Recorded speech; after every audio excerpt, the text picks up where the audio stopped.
To all Jamaicans, at home and in the diaspora, I wish you a happy new year.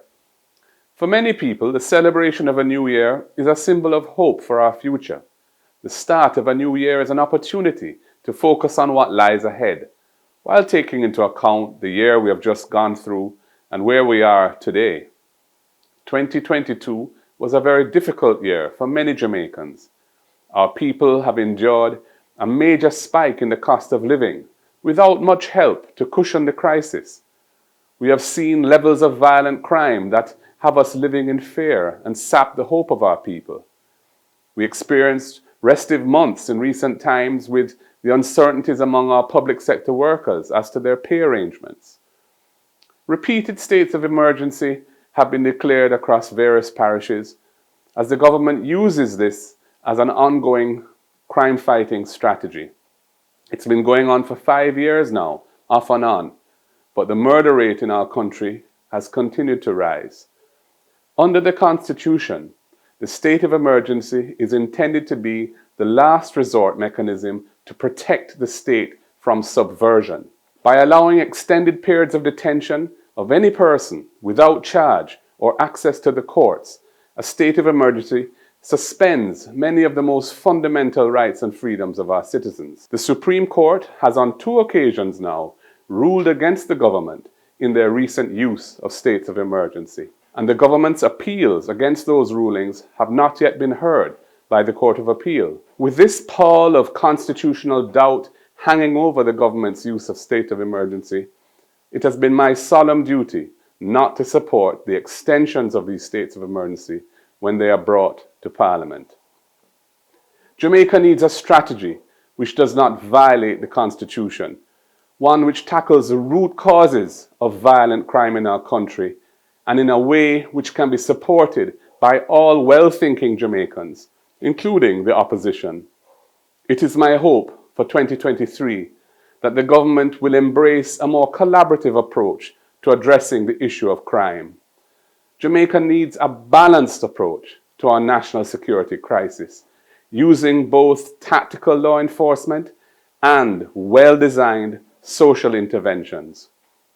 The Police High Command have said that there are approximately 300 violence producers in our country. If that is so, our efforts should be geared towards urgently putting in place a legal procedure for targeting them, without infringing the basic rights of millions of ordinary Jamaicans.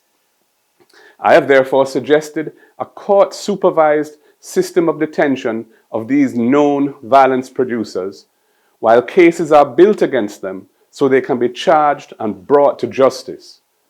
I have even offered my services to the government to develop the legislation to implement this much-needed procedure as quickly as possible. We have also on many occasions made the recommendation that zones of special operations, the so-called ZOSOs, should be employed more widely to provide security in the form of a strong presence of police and soldiers on the ground in those communities that are plagued by high levels of violent crime. This is what the people want to see, and it does not require a state of emergency for this to happen. And these security measures must be supported by programs to provide positive pathways and opportunities for our youths who are at risk. And they must include mechanisms to foster conflict resolution and avoid a spiral of reprisals in communities.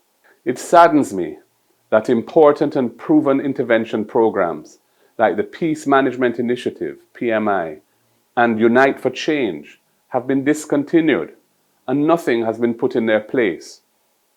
I commend the private sector for recently launching Project STAR in an effort to fill that gap.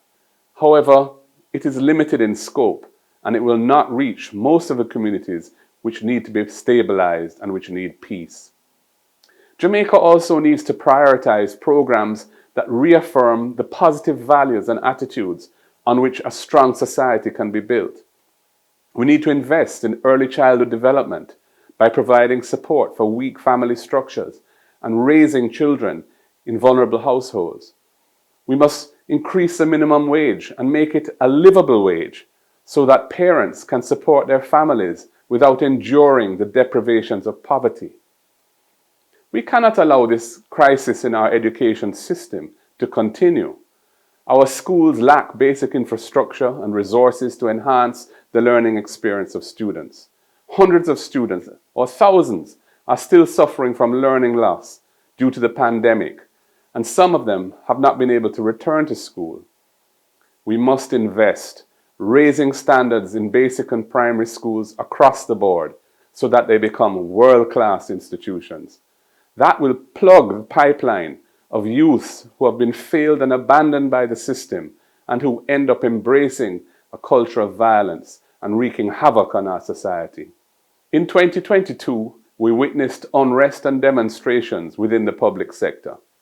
The smooth rollout of the major restructuring of salaries and benefits for public sector workers has been undermined and confused by misleading communications when it comes to sensitive issues like the future of the motor vehicle concession policy, the recovery of discontinued allowances that have already been paid since April 1st, and the payment of annual increments over the 3-year period of the program. Civil servants and public sector workers are the backbone of our system of governance. They deserve to be adequately compensated for the work that they do, and our national development goals require a competent and motivated public sector.